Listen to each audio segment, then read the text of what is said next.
वैचारिक सम्मेलन का आयोजन किया था, जिसमें पूरे भारतवर्ष के विद्यालयों के सबसे उत्कृष्ट विद्यार्थी भाग ले रहे थे। भाग ले रहे सभी छात्रों के लिए दान दक्षिणा थी और जीतने वाले उम्मीदवार के लिए थी राजा के मंत्रिमंडल में मंत्री पद की कुर्सी। इस सम्मेलन में तक्षशिला का प्रतिनिधित्व कर रहे थे वहां के सबसे होनहार छात्र चाणक्य। दरबार में राजा के महामंत्री कृष्ण स्वामी सभी प्रतिभागियों से एक एक कर देश के समाज के हित के बारे में प्रश्न पूछ रहे थे, लेकिन अब तक एक भी प्रतिभागी ऐसा नहीं मिला था जो उनके प्रश्नों का संतुष्टिजनक उत्तर दे सके।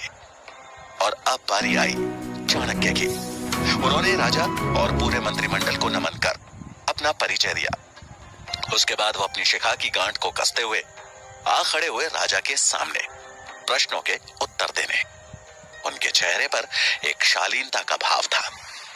महामंत्री ने चाणक्य से अपना पहला प्रश्न पूछा, सबसे बड़ा शत्रु कौन? चाणक्य मुस्कुराए और बोले, अहंकार। अहंकार से बड़ा और कोई शत्रु नहीं। वहां बैठे मंत्रीगणों ने चाणक्य की प्रशंसा की। कृष्ण स्वामी ने अगला प्रश्न पूछा, सबसे बड़ा धन क्या है?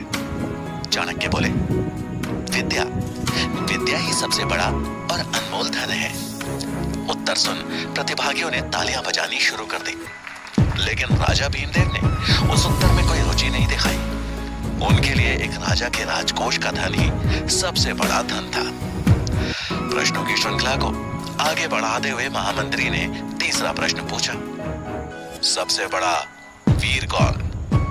चाणक्य का उत्तर था, दानवीर। चाणक्य का ये उत्तर राजा भीमदेव को चुभ गया।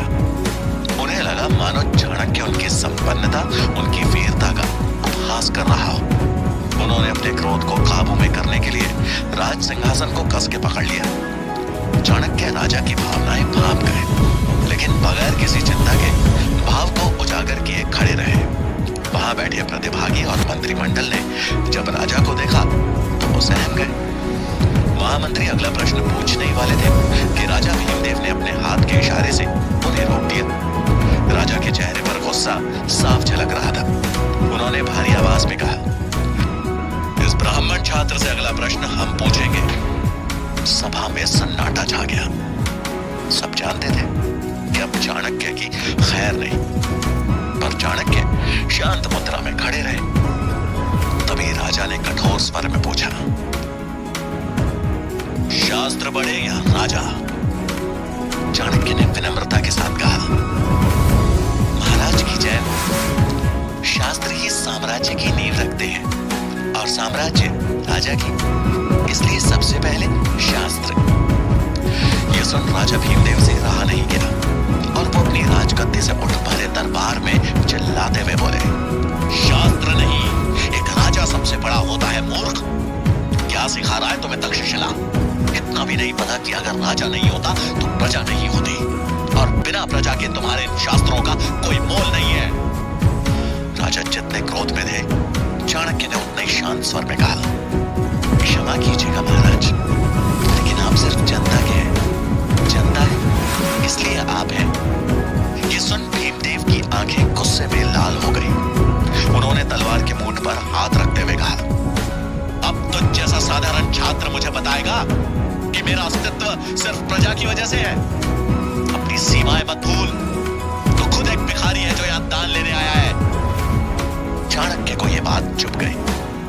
राजा ने सिर्फ उनका ही नहीं बल्कि तक्षशिला का भी अपमान किया था। उन्होंने राजा की ओर देख हाथ जोड़े और उनकी आंखों में आंखें डाल कहा, महाराज, शिक्षा को पूछने वाला छात्र साधारण नहीं होता। वो एक दिन शिक्षक बन निर्माण करता है इस समाज का। वो अगर किसी को बना सकता है तो मिटा भी सकता है। और रही बात दान की, तो मैं तक्षशिला से यहाँ दान लेने नहीं आया था महाराज। मुझे लगा यहाँ ज्ञान की पूजा होती है, पर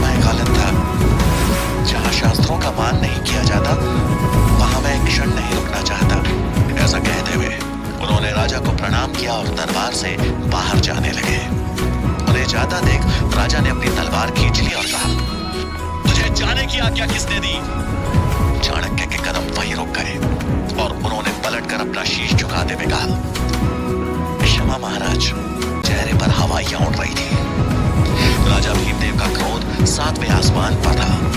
तो तलवार उठा जैसे ही चाणक्य की ओर बढ़े तो महामंत्री कृष्ण स्वामी हाथ जोड़ उन्हें रोकते हुए बोले, महाराज क्षमा कर दीजिए इस नादान बालक को।